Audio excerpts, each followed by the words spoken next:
sa mga bata.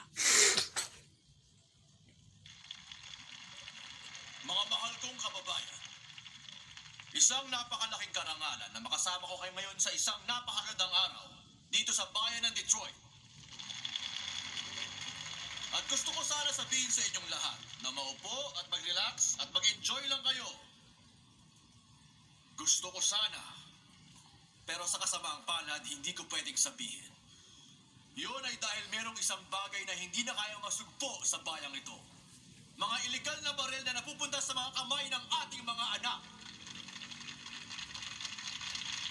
Pero sa halip na talakayin natin ang mga statistika na maaaring hindi nyo pa alam, gaya ng nakaraang taon, mas maraming napaslang ng mga bata kesa mga pulis.